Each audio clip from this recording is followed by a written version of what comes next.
What's going on, good people? What's going on, good people? What?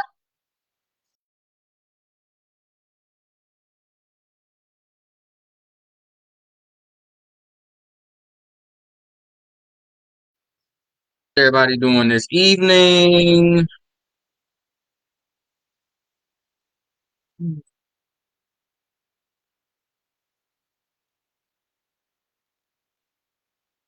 Holla at me, holla at me, holla at me. Can you hear me? Can you see me? Trying something different.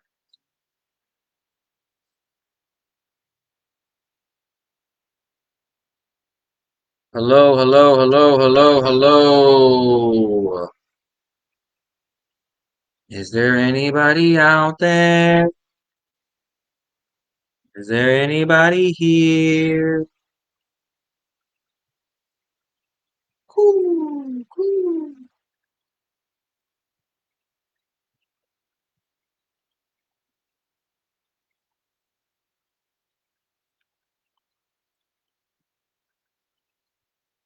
Well, I guess not. Here's my Ja Rule, boys. Uh, yeah, see other trade offers going through another league, so BS. All right. Well, hear you, but if you was playing music, then I couldn't hear it. Okay, I appreciate you. I'm not able to see how many people are watching. Oh, there it go. There it go. Um, the Cleat Commander is hella funny. All right, so the music wasn't playing. That means I'm gonna save that music for next week.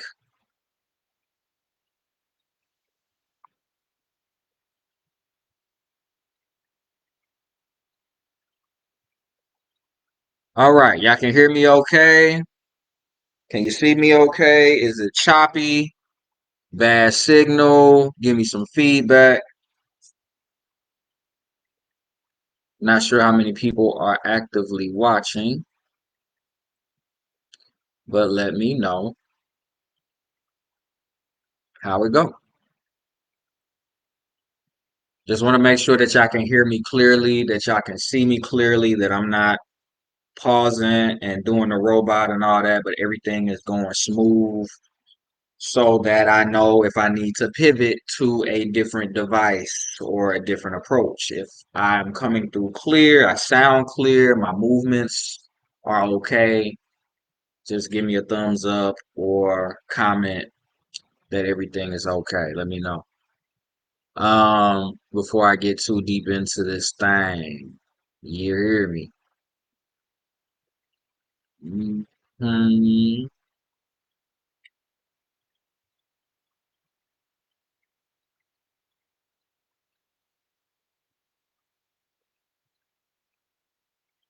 Realizing I do not have the best internet setup over here, Wi-Fi wise. So before I get too deep in this, yeah, just give me something.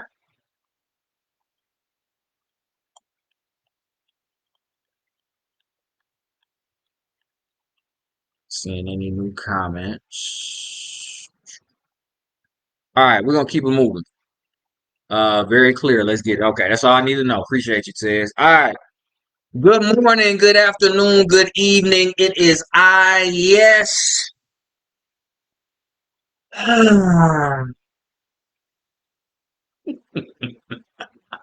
Yes. It's me, BRENNON, here again with another edition of Retroactive Fantasy Football State of the League address. I hope everybody's having a good day. I hope y'all having a good week. I hope y'all having a good month. St. Louis is going from green to a orangish, reddish yellow as we transition officially to the fall season. I'm not a fan of it. Not my favorite time of year. I love the heat. I love green grass, fresh trees. I love everything about the summer. My favorite season, all time, undefeated. So the fall represents a lot for me that I'm not really a fan of. But if it works for y'all, I know a lot of people like it's jacket season. It's jacket weather. It's hoodie season. Pumpkin spice latte. Like if that's you, you know, good for you. You know what I mean? And I hope that's working out for you. Not for me. But nevertheless, we are in week 8 of the 2025 NFL season, 2025 um, fantasy football season. Halfway point in retroactive. So if you've made it this far and you're still kicking, you're still fighting, biting kneecaps or what have you, kudos. If your season's already over, whether by your record and or by the production of your team or the lack thereof, learn from it. You know what I mean? Get better. You might not be back in retro next year, but you can take what you learned from retro to other leagues. Um, I don't want to waste too much time. Um, for those who can't tell by the orientation of the video and other elements, I have transitioned to a different device. So I'm using my laptop to stream and do this Facebook Live instead of my phone. Just want to try something different. One, I got a lot more controls from my laptop.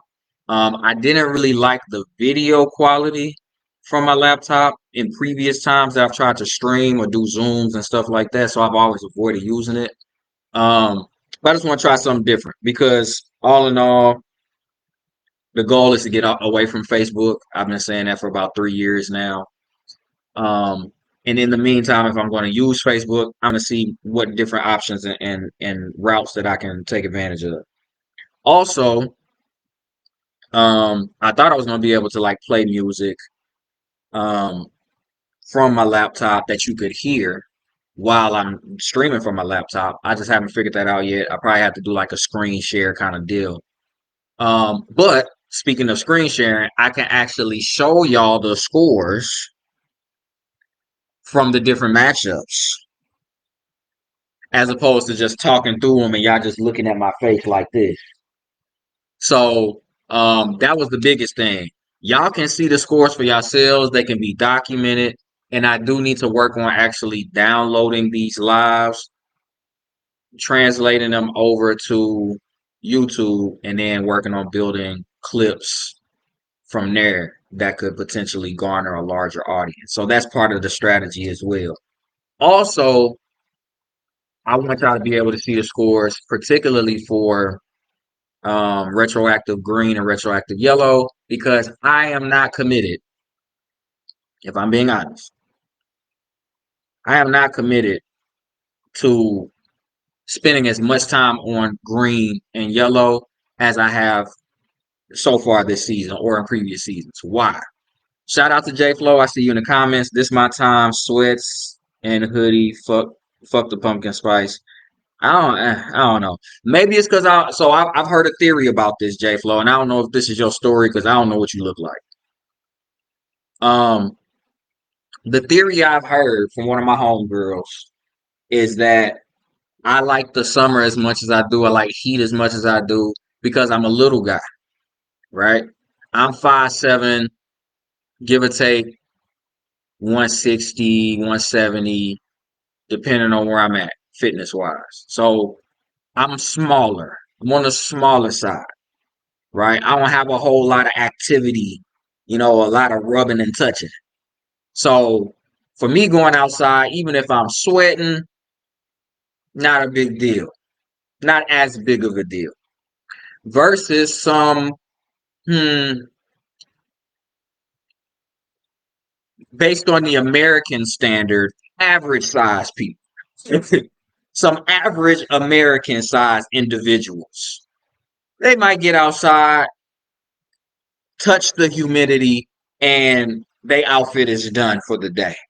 You know what I'm saying? Or their hair, if it's a woman, or whatever the case may. It might be different for people who are carrying a little bit more activity in their person. That's a theory that I've heard. Other than that theory, I don't really understand wanting to be in cool or cold weather, wanting to wear more clothes. But then again, I also, and again, this is just me. It's not shade. It's just this is just my view of myself when I look in the mirror when I wake up in the morning. I like how I look. I like how I feel. I want to be naked, not to show off to other people, but just so I can be comfortable. I'm more comfortable with less clothes on. You know, t-shirt, shorts, flip-flops. That's very comfortable for me. Putting on more clothes to me does not equal comfort. Putting on a hoodie, putting on sweats to me, or a coat, or a beanie, or boots, that does not equal more comfort to me. Moving around, or even just lounging, chilling, like at somebody's crib on the couch, or out and about at a bar or whatever. Like that's more clothes. That's just more restrictions. Like that's just not comfortable for me. I'm just not a fan of that. I'd rather be naked. That's just me. So I don't know. But we agreed on the pumpkin spice. Pumpkin spice is trash, right? So let's hop right into it. Well, oh, this is what I was saying. With green and with yellow, with you being here, J Flow, there are certain owners, not certain, most owners in retroactive green and retroactive yellow are not communicating according to the retroactive standard. J Flow, you get it because you've been here, you've done that, you've made strides and done well in the other league in fish, right? Some other owners, a few other owners in retroactive green and retroactive yellow have done IDP before. So their teams are looking good. And maybe that adds to the confidence for them to be able to hop in the chat, and not necessarily talk trash, but just interact. Shout out to Dylan, one of my favorites. I ain't gonna lie, you know. Or some other owners who like, man, my team not doing so well, but I still check in here and there, offer my 2 cents. But predominantly, for the most part, there are not, there are not, I repeat, there are not enough owners in retroactive green or retroactive yellow so far this season to the halfway point who are communicating with the frequency that we expect and understand in retroactive to necessitate me giving y'all the time and energy and consistency that I give y'all because y'all not giving me the same amount of effort in return. So to me, that means I need to pull back on my, it's just like a relationship, you know what I mean? Fellas, y'all, I'm sure y'all can understand, like, you start talking to old girl, you know what I'm saying? She look good. You ain't think she's gonna give you the time of day, but you pull. You might have gave her the word play, or you got yourself, right in the gym, or your bread's right, or whatever the case may be, and you start talking to old girl, right? You get her number, and y'all talk for a couple weeks, and you reaching out, you initiating, you open the car doors, you take her on the date, you pay for the dinner or going to the movies or whatever. And after about a month, you like, and maybe this just happens when we get older, because when we younger, we ain't think we just trying to get the one thing. Just trying to get the one thing. But when you get older, I mean, I speak for myself. You start thinking like after a month or so, or maybe a little bit longer, you like, dang, has she ever called me? Has she ever texted me first? Has she ever initiated the conversation with me? Or has it always been me reaching out to her? Hmm.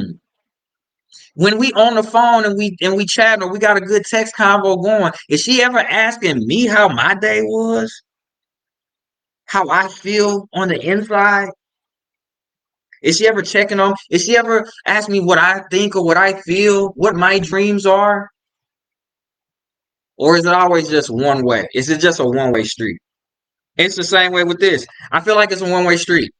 It's just not a healthy relationship. Um, and I feel underappreciated and taken for granted. So, uh, green and yellow, when I say I'm gonna be done at 7:15, I'm gonna be done at 7:15. I will try to highlight those owners in Rag and Ray who are unique owners. Unique meaning they're only in that one league, they're not in two different leagues, as well as owners who are having prolific seasons, as well as owners who are um, trying to reciprocate the relationship. If I see you in the chat, if I see you in the comments on the lives, I'll give you a little bit more time. I'll give you a little bit more energy because I can tell that there's a mutual effort being put out that I appreciate.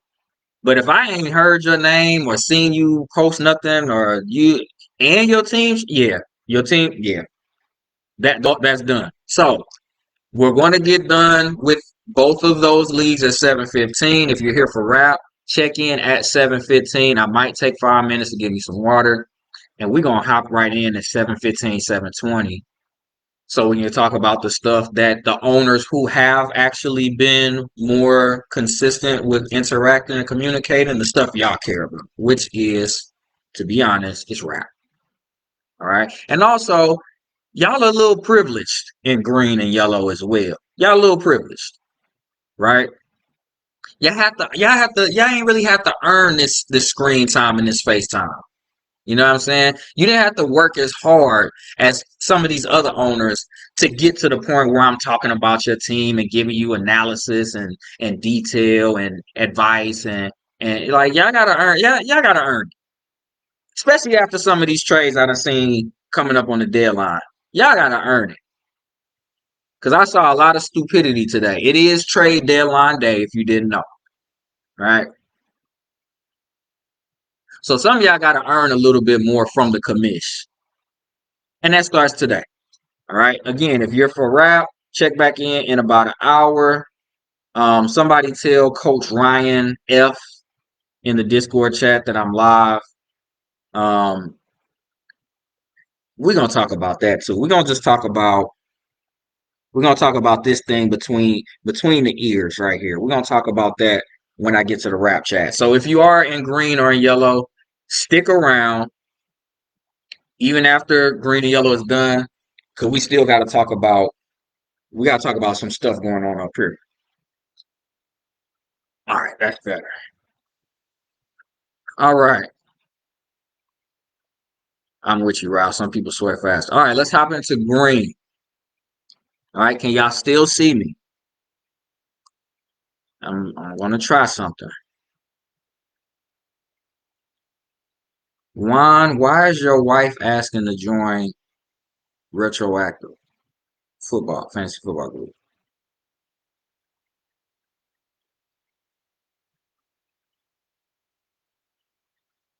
Anywho, please let me know if y'all have any issues. We're gonna try this screen share um joint right now.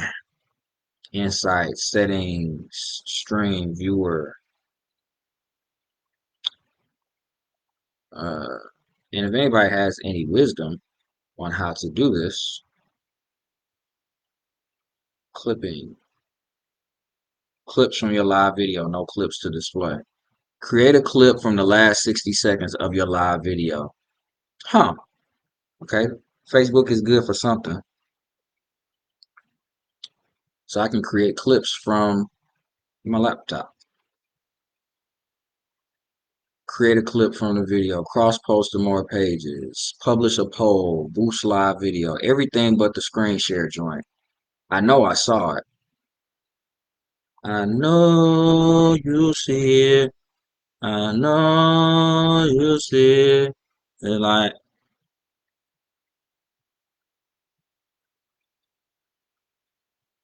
I know you see it. Come on now. Am I tripping? Stream metrics.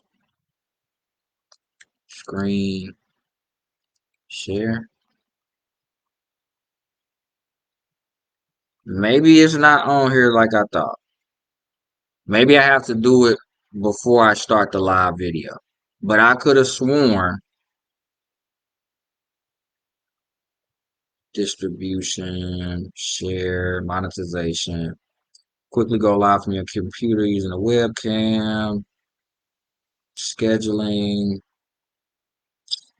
This is so whacked out. Hey, this is why I hate Facebook. I've been telling y'all for the longest. Live tab. That's not it. Interactivity, polls, questions, featured links. Okay. I don't know how to do it, and I don't want to waste time. I'll say this.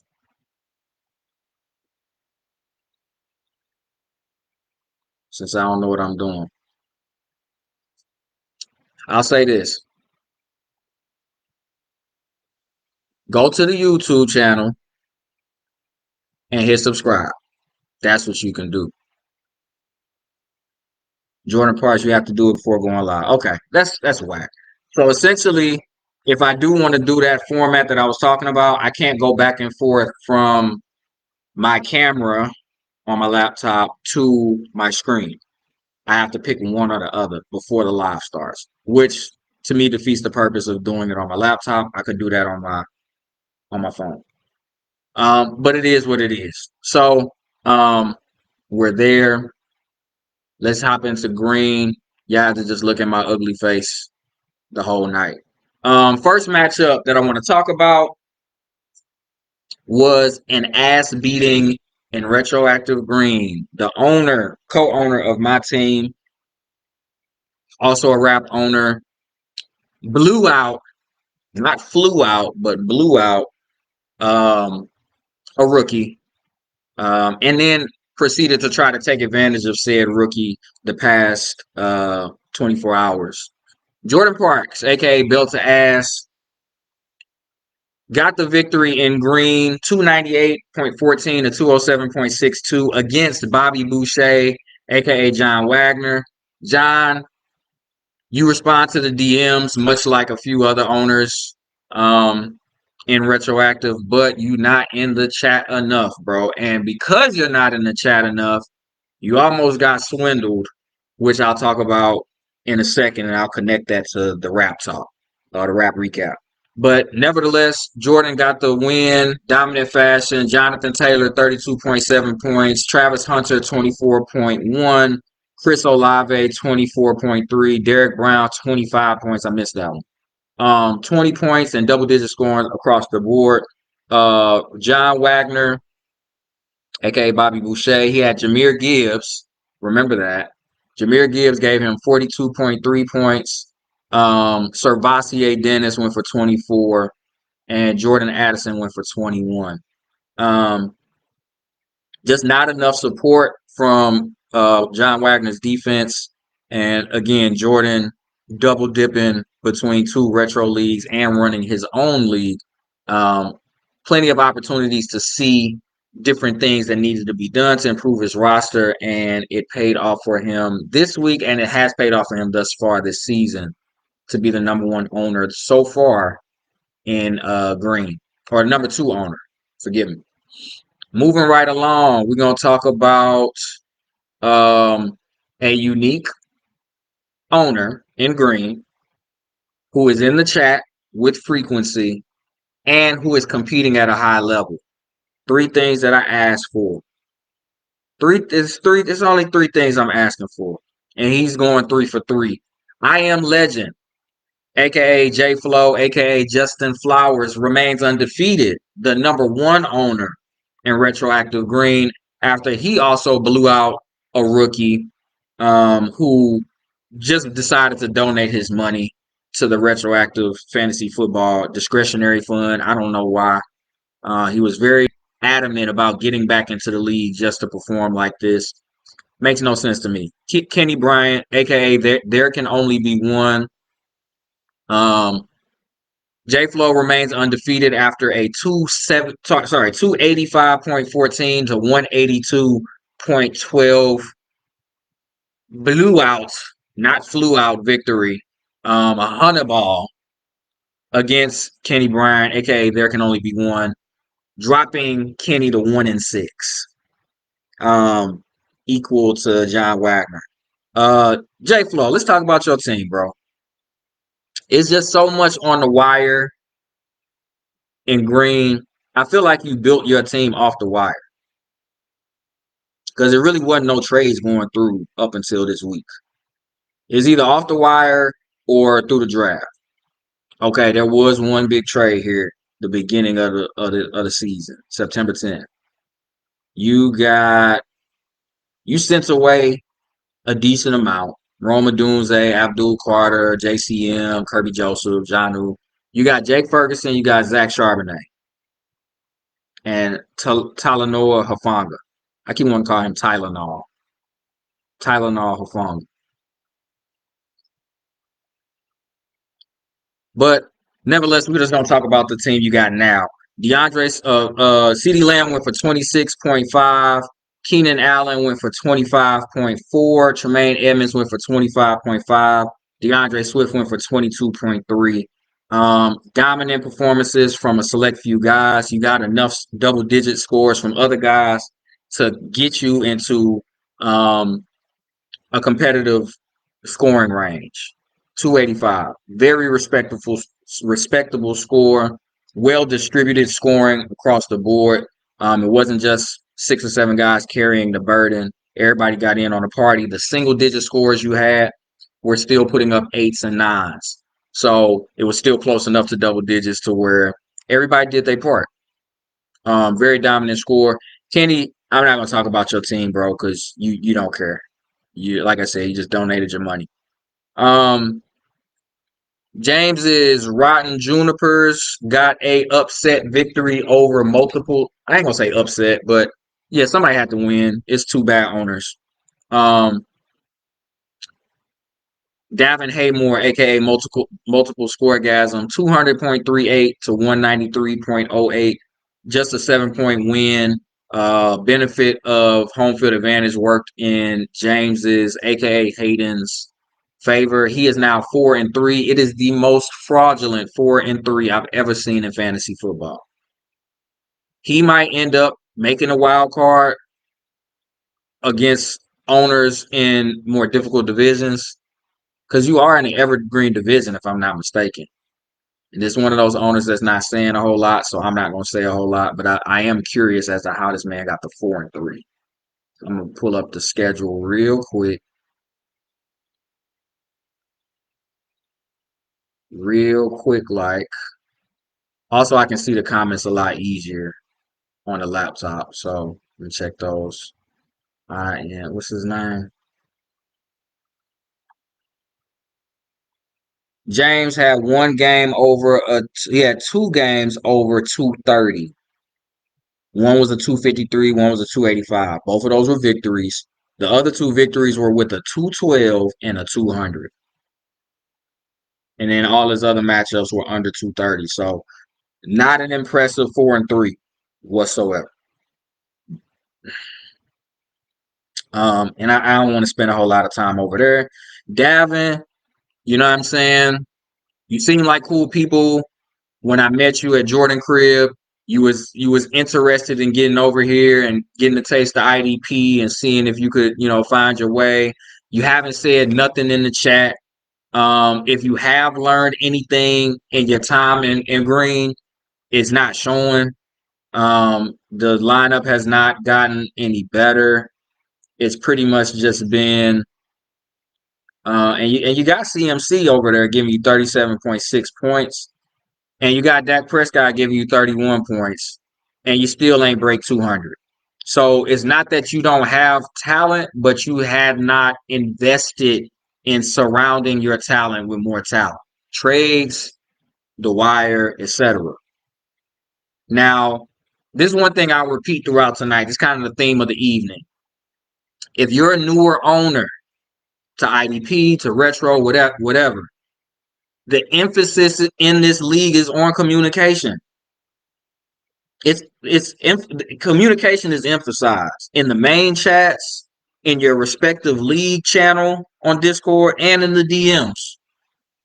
So if you don't know something, it's because you don't want to know something. If you don't know, oh, how should I make this trade, or should I get this guy off the wire, or should I drop this guy? If you don't know the answers to those questions, it's because you're not asking the questions. That's the only reason. So it leads me to believe, as a commissioner, that because the questions aren't asked and your team is asked, then you don't care. That's the only conclusion I can draw. And that's what I believe about multiple owners in here, as well as you, Davin, and James too. Both of y'all just seem like James is just getting fortunate with his results, but both of y'all have been showing up like y'all really don't care about putting forward quality performances. I get injuries happen, I get it, but as I've said throughout the year, y'all don't use your IR spot.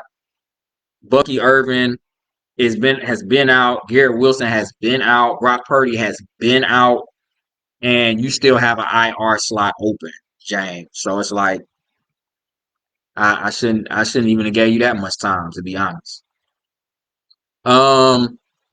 Let's talk about some owners who are doing what I want them to do. Where are they at? I really don't see too many other ones.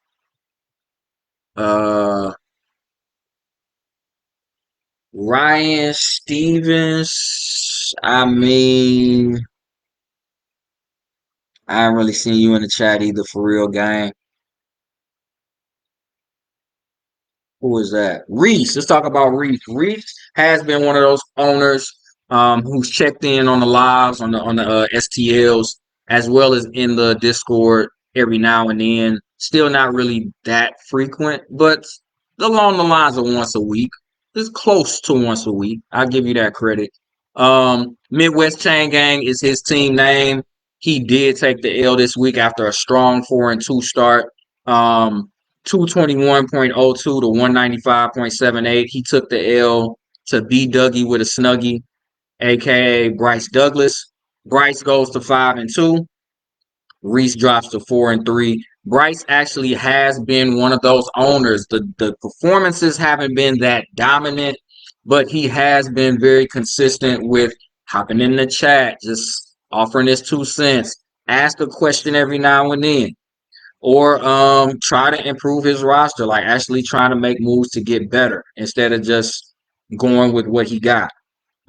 Similar territory to what I was just saying about James, in that there's a lot of wins in this 5-win results the first half of the year that are questionable wins. 3 of his 5 wins were with scores less than a 230. That's just shaky to me. Now, can you win a championship and average 230, 240? Yeah, but you got to maintain that throughout the course of the playoffs. It can't be no drop off. And generally, when we get towards the end of the year, the scores start to drop. So if I see that you're averaging 220, 225, maybe 220, 225, that's what you're averaging now, and the trade deadline is passed, I don't think it's going to bode well for you when you need those scores to go up in the playoffs. And when you go against the Jordan Parks, or you go against the Justin Flowers, and they're averaging 260, 270, 280. So their averages are going to drop into the league average range, 230, 240, come week 16, week 17. You might get to the playoffs with this setup, but it's still some work to be done, or some lessons to be learned. No, I ain't mad about it. But I just say that to say, like, it's similar to what I seen with James, or with Hayden, whatever his name is.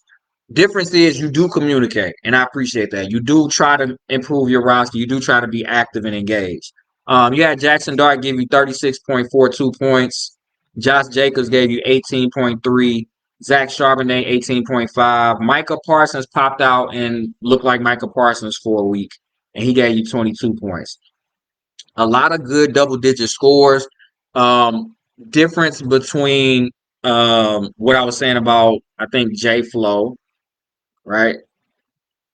Difference between J Flow's team and your team, well, one of the many differences is um, your single digit scores, Bryce, did not score high in single digit. And then you can say that that's minor, that is, I'm being too anal or whatever, but it makes a difference if you have 10, half of your roster score single digits, but the single digits is eights and nines versus threes and fours. That adds up. 10 times 3 is, or 10 times 4 is 40. 10 times 8 is 80. That's 40 points. You get what I'm saying? Or 90, that's 50 points. So the difference between a 220 and a 260 is these single digit scores. You do want your single digit scores to still be hitting like 6, 7, 8 on average. Like the floor got to be 6 points. If they got 2 or 3 different weeks where they giving you 3, 4 points, you might want to consider moving on from them. And now you can't trade, but it's just giving you nuggets for the future, right? Whether you hear this or not, because I don't think you don't watch the one live. Reese took the first L in a while. He was on a good run to get to 4-2, but it's still a good start to the year. He's on the right side of 500 after having many seasons where by week 7 his season was over. So I'm still excited from what I've been seeing. The scores actually matched the record. This was a down week for what he had been hitting, which was like 240, 250. All of his losses were under 220. All of his victories were over 250 except for one. So he's been performing pretty well. His team has been performing pretty well. Um, who led the way for you? Oh, you had 2 players on bye weeks in your lineup, my G. What was that about? You had Montez Sweat on the bench with 17 points, and Sam Okiananu, Okua Okua Nanat. I don't know how to pronounce his name. Sam Oki. You had him on the bench giving you 8.5. That's 25, 26 points. That's you competitive. And see, this is what I was saying, bro. I try so much to give y'all credit. I try to give y'all credit. I try to give y'all credit. I try to give y'all credit. I try to give y'all credit, man. And then y'all, I just don't understand it. Reese, why would you do that, bro? You got 3 guys in your lineup that gave you goose eggs, and you could have controlled all 3. You was doing great, bro. You was doing great, particularly by your previous standard. You were doing great. Why is DJ Dallas in your lineup? You had DJ Dallas give you a goose egg. You had Trey White and Cole Bishop on bye weeks in your DB slots. Why, bro? That's your win, right? That's the victory right there. This is the stuff I'm talking about. Your win this week, your win for week 7 is on your bench.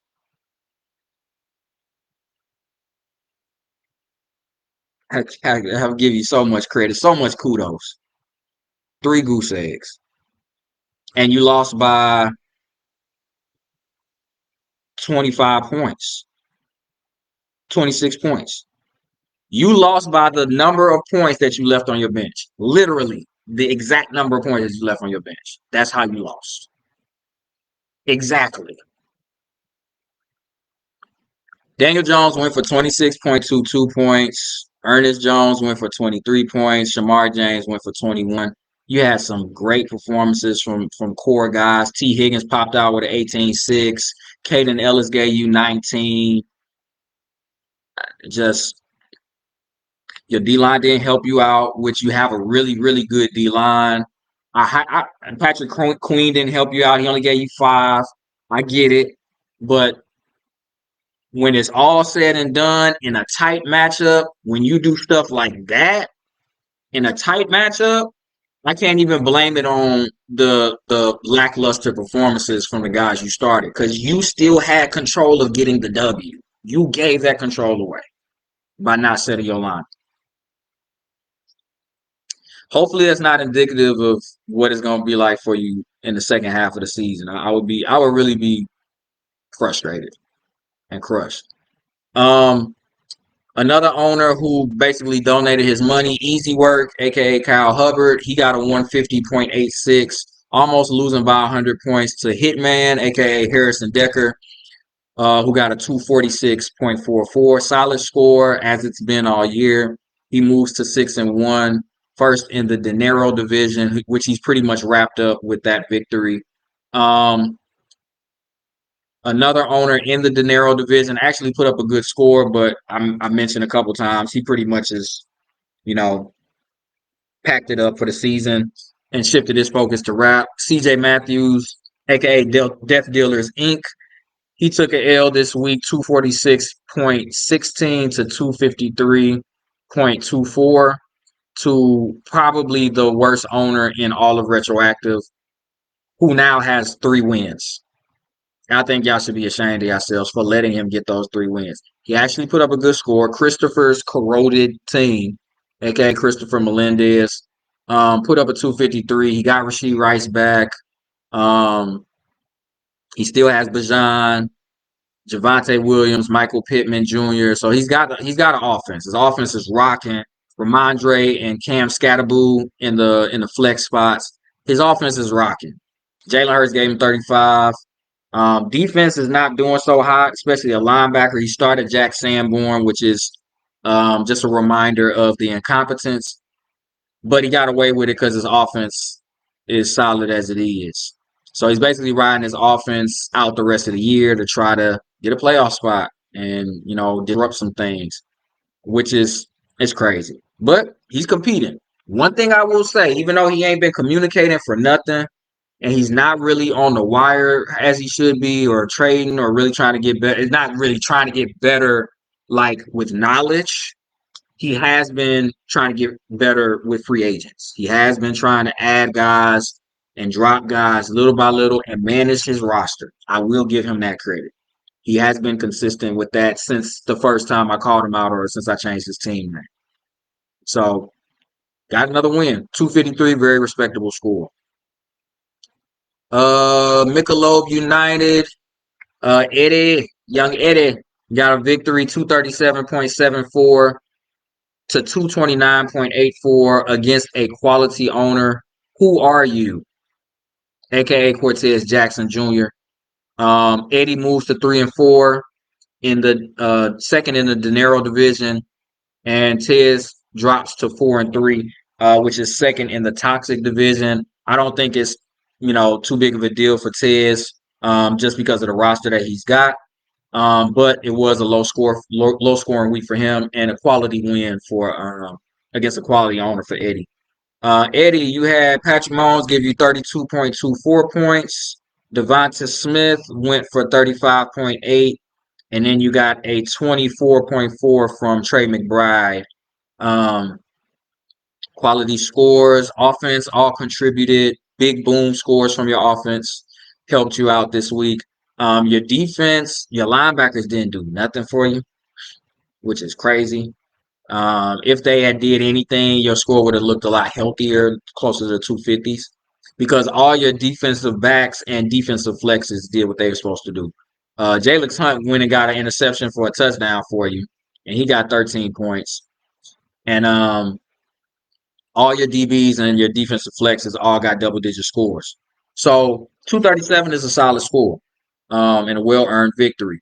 Uh, was this the week that Puka got hurt?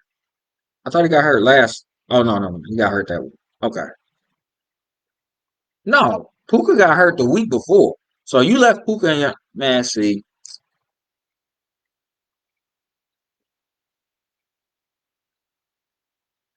go back to Facebook real quick. Can y'all see me? Jordan, shut up. So this is the stuff I'm talking about. Like I I get y'all hear the kudos and the credit I try to give these owners. Like I try to get them like even when I say I'm not gonna give them a whole lot of energy, I still end up doing it because I want them to feel celebrated. But I'm celebrating like baby shit. Why would you leave Puka in your line? You won, so it is what it is. Tiz, I ain't gonna talk about your team. You'll be all right. Oh, we'll talk about you another week. He's 4-3. You know, that's worth knowing. Green, final matchup. Kevin, you got a 235.08. Your team named the Hound to go to 5-2. And Mr. Diabolical drops to 2-5. Ryan Stevens losing with 199.42 points. So that's that on that. All right. Standings. I really wish I could share my screen. That's pissing me off. That's really the main reason why I hopped over here to be real. No,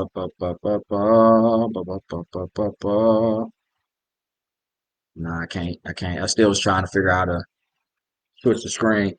Yeah, it's not worth it. If you want to know the standings, um, go look it up. Or somebody in green can screenshot the standings and put it in the chat if y'all want to. If anybody cares. Evergreen division, still the best division in green so far. Jordan is leading that division at 6-1 with B Dougie with a snuggie at 5-2. James's Rotten Junipers has a fraudulent 4-3 in third place.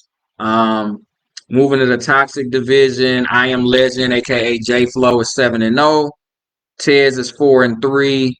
And that's all worth mentioning over there. Hitman in the De Niro division is 6-1. Um, and even though Eddie got a win, I'm not really. It's going that's going to be a one playoff team division, the De Niro division, and the Hound division. The Neon division has the Hound in first, Kevin Grabowski at 5-2. Reese might make a move to the playoffs at 4-3, but after what I just saw in reviewing his team this week, I'm just not confident in his management and ownership, along with the history of his management and his ownership. I feel like he's gonna end up giving that playoff spot away. So if I look at the playoff, see, I can't even show y'all the playoff bracket because I'm on my let me see if I can switch to my phone. Share the link to your live video. It'll open live producer for event. Nah, I can't do that.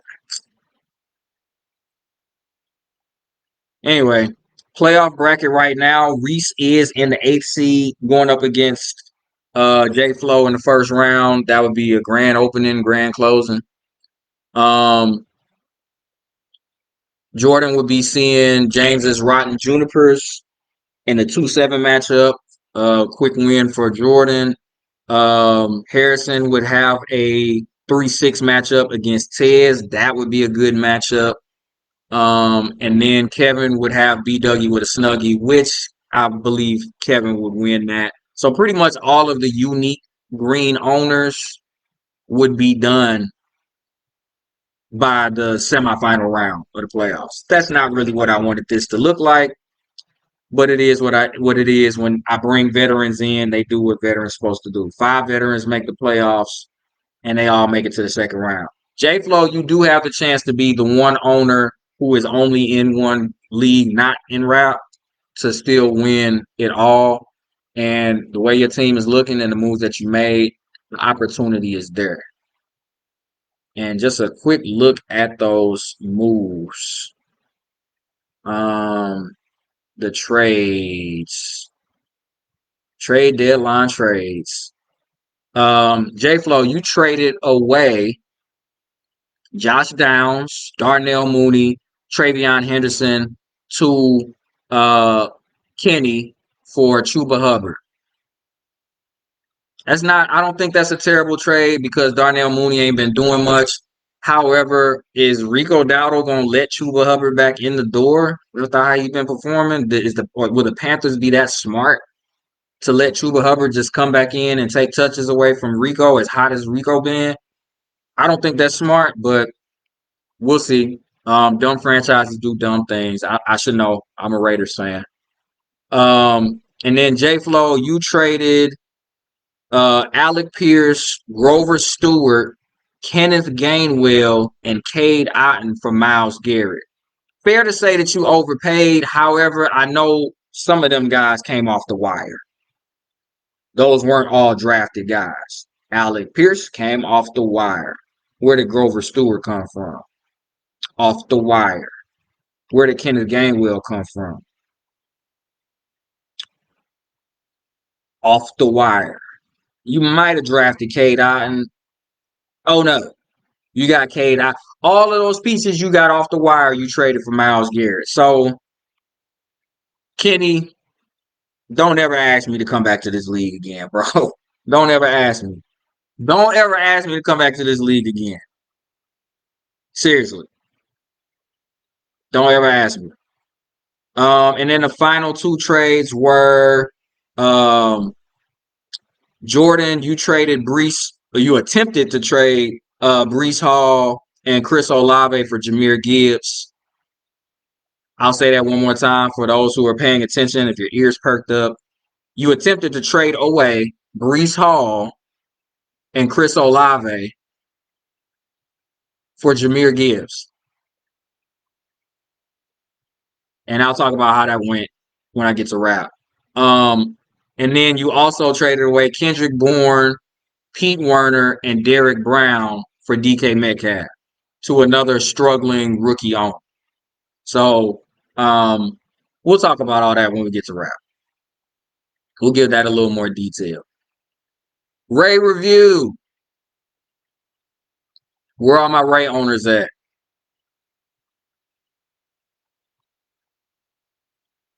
Let's talk about Ray. Rub my cleat. I don't know why I always say it like that. It sounds better coming out that way. Rub my cleat. AKA Quentin Gibbs. 5-2. Let me close these blinds real quick. Ooh.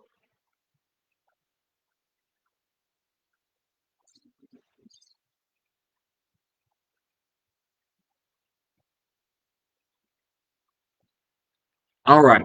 Quentin Gibbs is 5-2. I repeat, in retroactive fantasy football after a 255.48 to 151.08 victory against Steve's team, formerly known as Steve's shitty team, because I changed the name.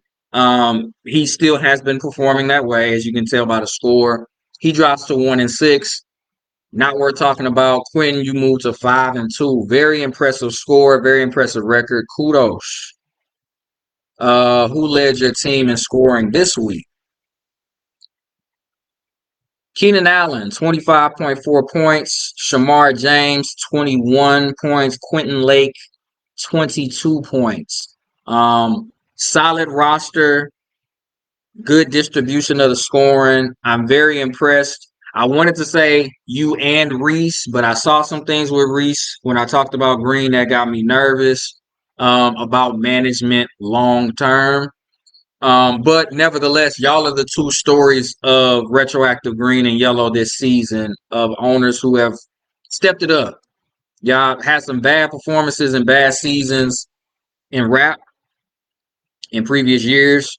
Y'all come to these leagues and now y'all are performing much, much better, much more competitive. So I'm impressed and I'm grateful for the effort that y'all putting out. Let's see here. Who else I want to talk about?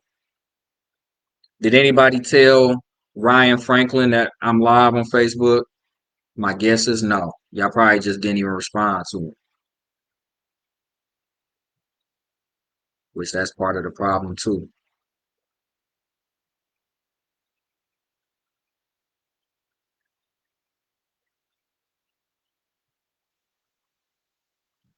Um, if y'all, well, whatever. Y'all, yeah, I'm gonna talk about that too. Coach Ryan F is 4-3. Whether he sees this or not, Ryan Franklin got the victory this week against the reigning, defending, retroactive yellow champion Harrison Decker. Both owners are now 5-3 or 4-3 after a 256.04 to 212.42 victory for Ryan. Um, Very impressive win and an impressive start to the season, first half of the season for Ryan. Most of the scoring, as has been the case for most of the matchups, came from his defense, but he had three boom performances from his offense. Jahmyr Gibbs going for 42.3, had a hell of a game, hell of a run on Monday night. Jalen Hurts went for 35.04, and Javonte Williams went for 20.3 points. So that looks like that could be enough offense to go with the defense that he has. His linebackers didn't even do nothing for him this week for real.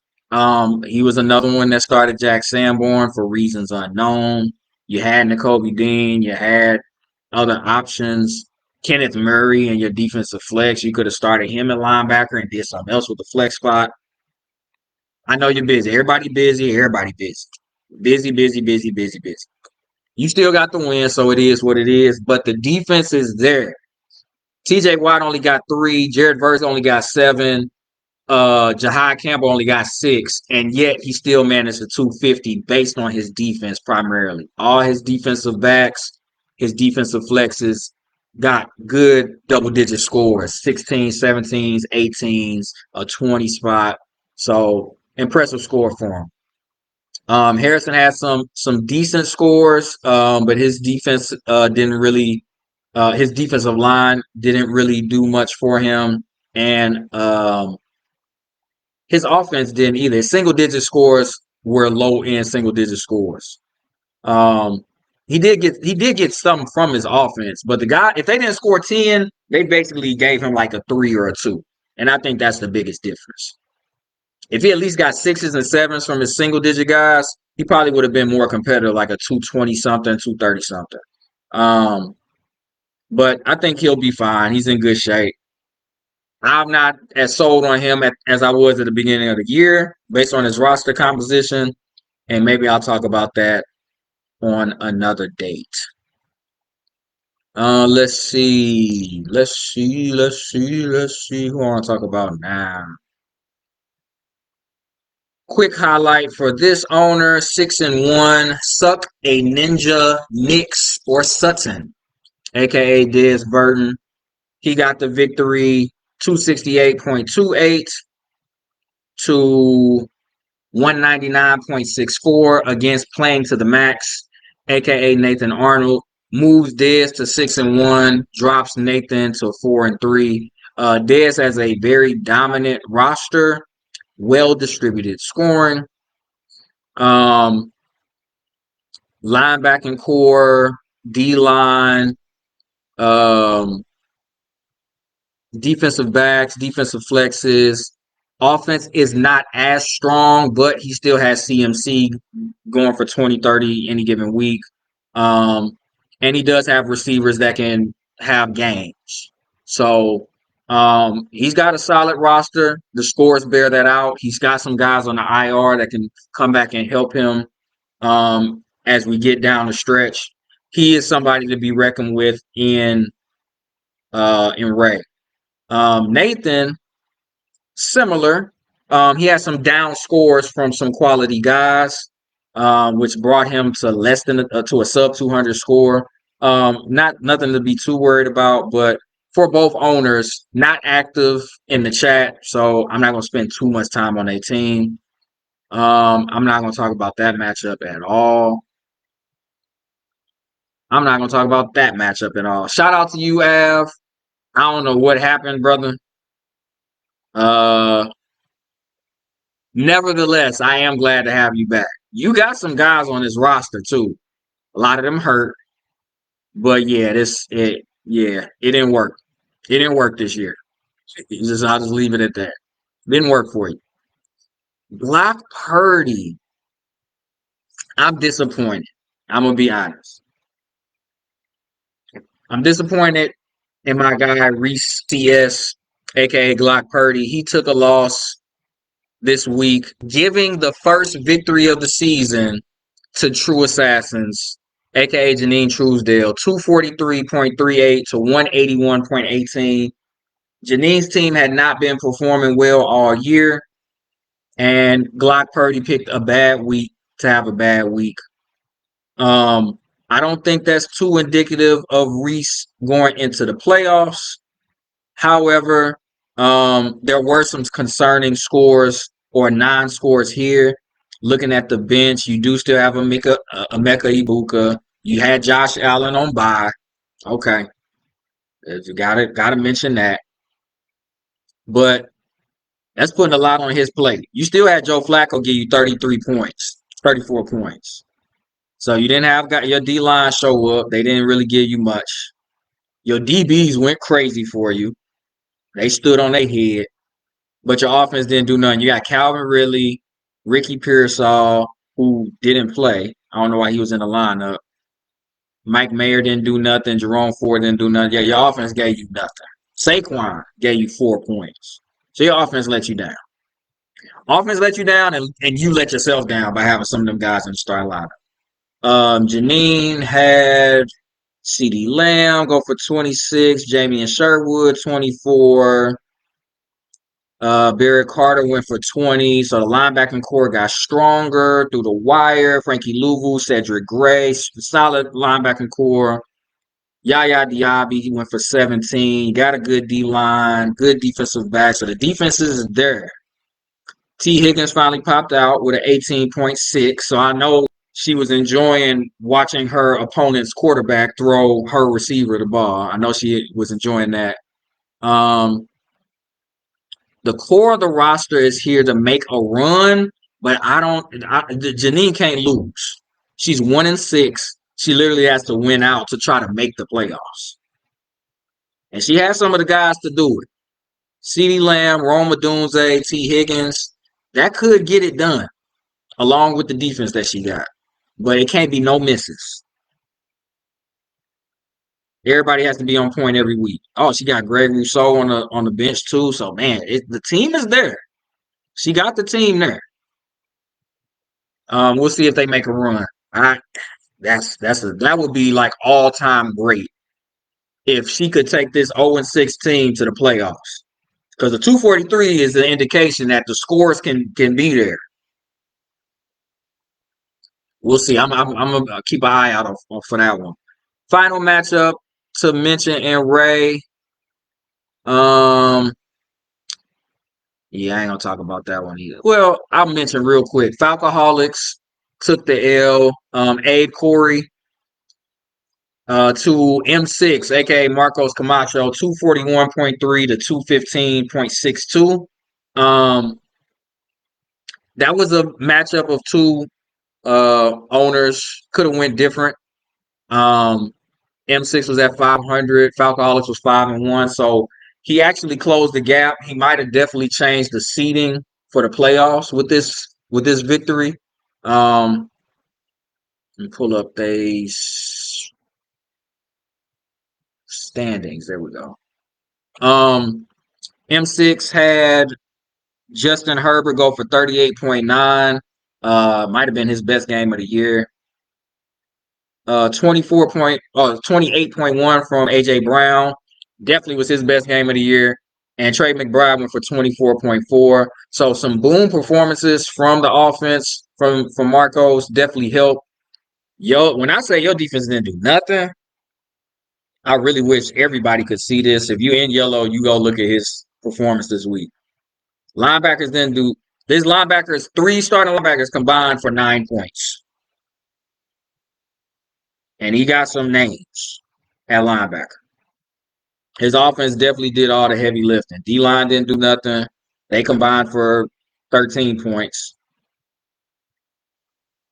But he still put off the victory. Falcoholics, this might have been his lowest scoring matchup of the year at going from 5-1 to 5-2. He still got solid performances from his linebacking core and his defensive backs, defensive flexes, and his D-line. His defense did their job. His offense kind of let him down. Tony Pollard, Drake London, Rashid Shaheed, Hunter Henry, Jerry Jeudy. Not a great offense. Not a consistent, reliable offense. He does have Jonathan Taylor giving him 32.7, but that offense let him down, and it might continue to let him down the stretch. He's depending on a lot from some guys that he should not be dependent on. So we'll see if that 5-1 go ends up to like the wrong side of 500 by season's end. But that's not a good way to end the first half of the year for Abe. And finally, in red, the Kava Kava Cool Cats in a shocking upset. I will say that just by the score and by the opponent. Black Rob, aka Rob Taylor, got the win. 212.24 to 202.48 against Belichick Film School, aka Dylan Young, aka my second favorite team name in retroactive. Drops him to 6-1, first loss of the year. Shocking upset to me. Let me look at these teams and see what was what. Black Rob did this with an empty defensive flex spot. That's confidence or arrogance. He had Kool-Aid McKinstry on the bench. Could have played him. Had Isaiah Rodgers on the bench. Could have played him. Had Cam Hayward on the bench. Could have played. Just chose not to put anybody in the defensive flex spot and still won. It's messed up. Jalen Warren led the team. No, Devin White led the team with 22 points. Jalen Warren had 19.8. Jaden Daniels had 18.74 points. Double-digit scores all the way up and down the roster.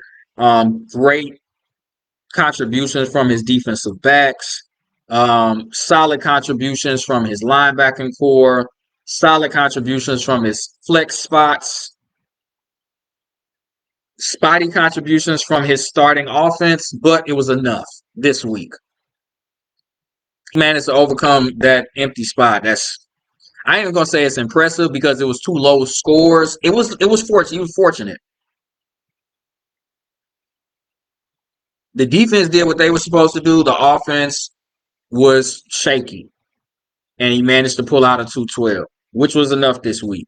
Dylan had a 36.42 from Jackson Dart. 22 points from Micah Parsons.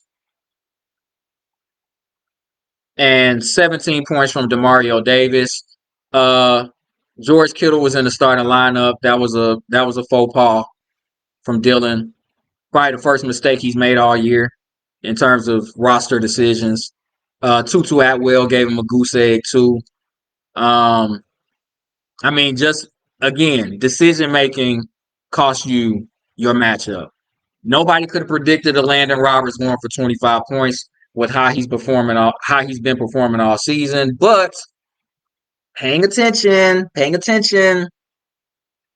Once you saw that Jermaine Pratt got released by the Raiders, if you was paying attention, you should have known that a Landon Roberts was going to get a lot more spin. So he could have been in the lineup over a Devon Diablo or a Dax Hill. Maybe that's just me. Dax Hill been up and down, so I get that. But once as a linebacker fan, you got somebody like with his track record and he has less competition and the Raiders get run all over because they don't have no offense. It's just certain math connections you put together. He in your starting lineup, you win. So I think that's Dylan. That's a learning lesson for you, bro. Ask more questions, y'all.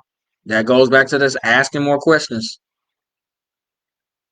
If you hop in the chat and just say like, "Hey, I'm not sure about this. I don't know about this.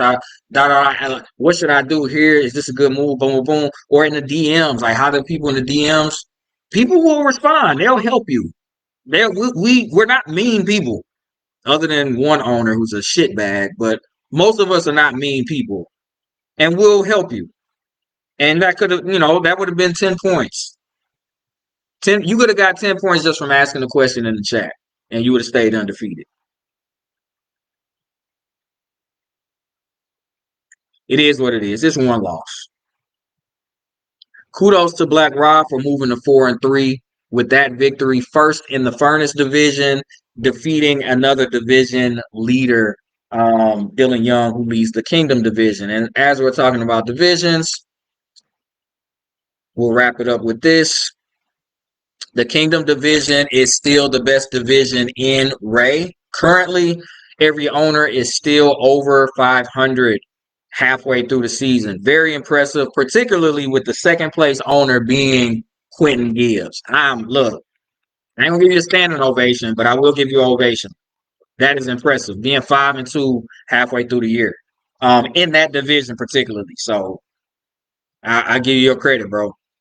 Um, I might need to change that division name because everybody in the division is white and it's called the Kingdom. I don't like that. I don't like that.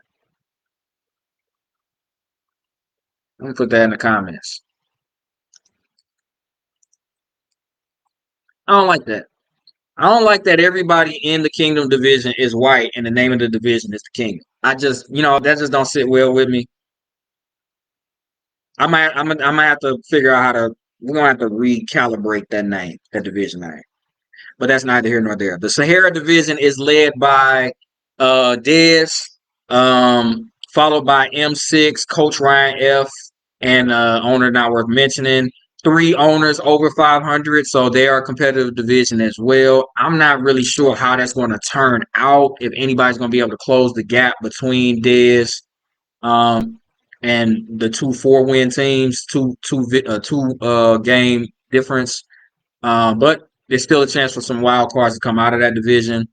The Furnace division is led by the Kava Kava Cool Cats after the win and Glock Purdy's shocking loss. And Janine is lurking in the basement of that division after that win against Glock Purdy. Can close that 3-game gap with time. It's possible. It's a long shot. And then nobody in that division is worth talking. I don't even want to talk about that division at all. Playoff bracket, where we at? Right at 7-16. Now, if y'all say I didn't do a good job tonight, you just being an asshole. If you saying I didn't do a good job with consolidating both of those leagues tonight, you just being a jerk, flat out. Dez is currently the number 1 seed. He will go up against M6, division mate, as of now. Next week I'm gonna go back to my phone so y'all be able to see all this. After the loss this week, Dez overtook Dylan Young, aka Belichick Film School. He goes to the 2 seed. He will go up against Glock Purdy in the 2-7 matchup. Falcoholics will go up against Plan to the Max in the 3-6. I would give the edge to Plan to the Max in that matchup. I think that would be one of the bigger wild card upsets with the current playoff seedings. And then Black Rob will go up against Quentin in the 4-5 matchup. Kava Kava Cool Cats against Roy McLeod. That would be a good matchup in the first round. That would be a really good matchup.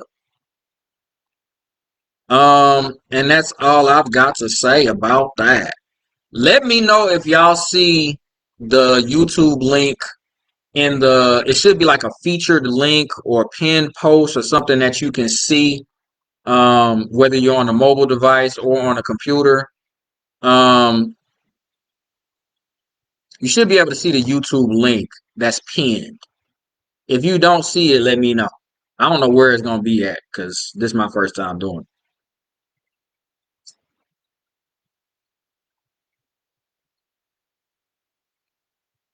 Read these comments. Okay.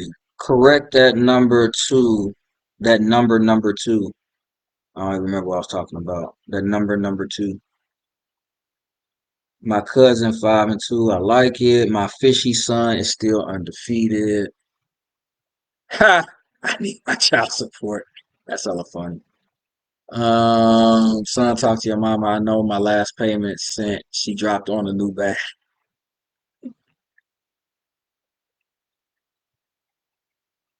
Okay, I got you. He countered my trade asking for Brees and Olave. What am I to do?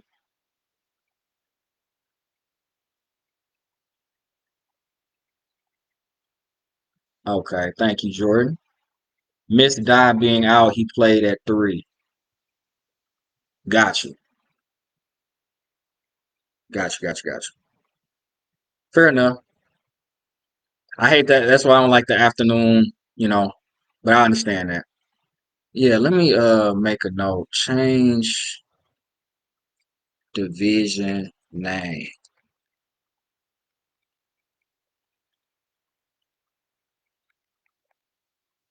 Yeah, we gotta change that. No offense to my white brothers and sisters, but we got a history in the United States. Um, Adding people to the Facebook group here who are deciding to join halfway through the season. Um, okay, I'm gonna get some water. It's 7:20, and we're gonna hop right into rap. Ooh, you stretch my feet. Stretch my feet.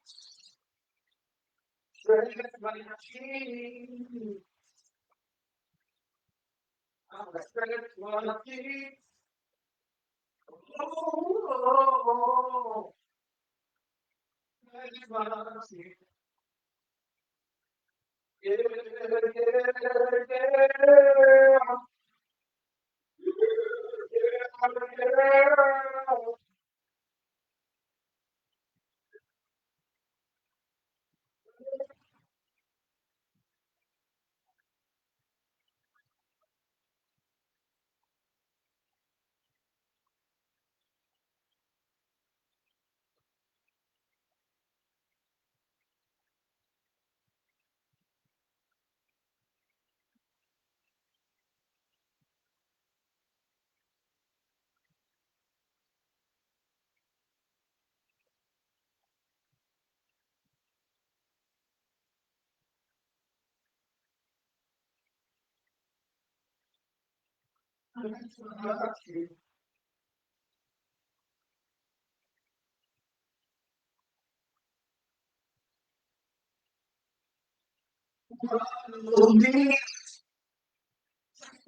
Shout out to Ronald Meeks.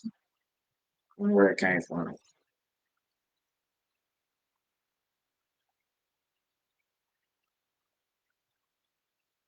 All right. Let's talk about rap. Shall we? Would that be all right? Let's talk about retroactive purple. Damn it.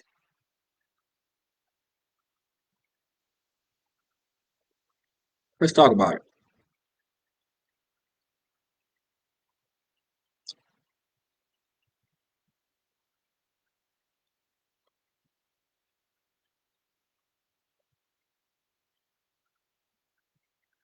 Someone at me when unfinished business is on rap. Get your ass in the chat.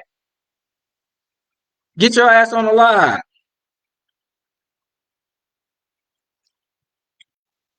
Check in. Oh, don't nobody owe you no. What you think this is, rookie? Someone at me when we're on rap, please. Let me know when we're on rap. I've got more important things to do. Man, you. Welcome to rap. You're not gonna come into the league first year, run the league the first half of the season, basically, not trade nothing, and then expect other people to just be like, "Hey, bro, hey, just want to let you know, man. I know, you might not really had the time or the effort or desire to watch the other part of the live, but when we get to the part of the live you care about, I'm just gonna let you know that we on that part of the live, sir. Here you go. Just want to let you know we on there. Fuck you.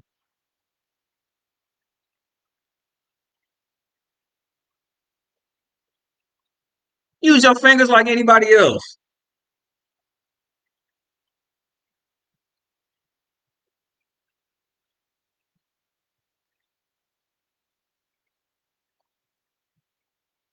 Um, let's talk about rap.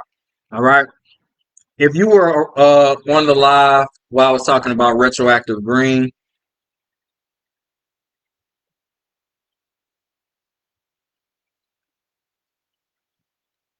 then you heard me make mention of an attempted rape.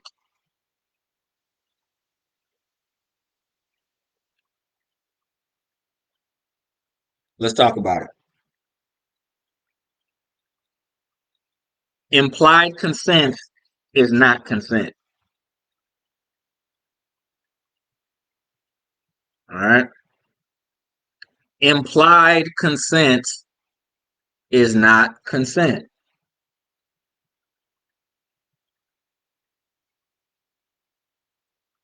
There also is a thing called statutory rape, which I'm guessing some of y'all haven't heard of, but we're in the age category where you need to know what that is. Let me look up the definition so I can make it plain. Now I got that stuck in my head. I don't even want to say it no more. Stretch my cheeks. Statutory rape is non-forcible sexual activity. Keyword, non-forcible. There is no force involved. Keyword, non-forcible sexual activity in which one of the individuals is below the age of consent, i.e., the age required to legally consent to the behavior.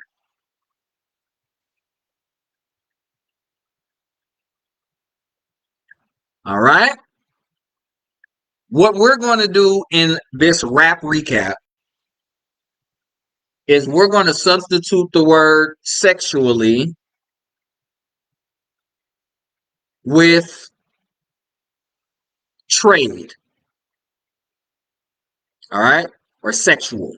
We're going to substitute the word sexual with the word trade. And then I'm going to read that same definition to y'all. Is everybody tracking with me? Statutory rape is non-forcible. There is no force involved. Non-forcible trade activity in which one of the individuals is below the age of consent, i.e., the age required to legally consent to the behavior. Why do I read that definition to y'all?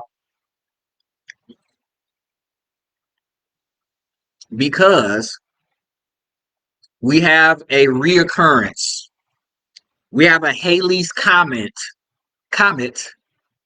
type of rare activity of Tradegate, of Thanos, and the Infinity Stones. We have a reoccurrence, not to the same extent, but still a reoccurrence. Let's talk about it. Retroactive green. As the trade deadline approached, one owner in particular who tried to slide in a quick live before this one, and for whatever reason disconnected and didn't decide to finish, whatever. Um, Pun intended. Uh, he decided, you know what? My team in green is highly competitive, if not the best team in green record wise, one of the best teams in green roster wise. That's retroactive green. And retroactive purple one of the worst records this season, if not the worst team in both leagues. Decide, well, I'm going to use the same tactic and strategy to work myself back into contention or trade myself back into contention. How am I going to do that? I want to make trades. All right. And retroactive green, it was pretty light in comparison. In terms of volume and frequency, it was pretty light. There weren't many things done prior to this day, today. Let me just go back and make sure there was nothing else before that. I think those are the only offers that were done all season, if I'm not mistaken. Yep. No other trade offers were attempted in green. No other trade offers were attempted in green, where he is 6-1 prior to today. All right. The trade offers that were attempted, I really wish I could give a visual.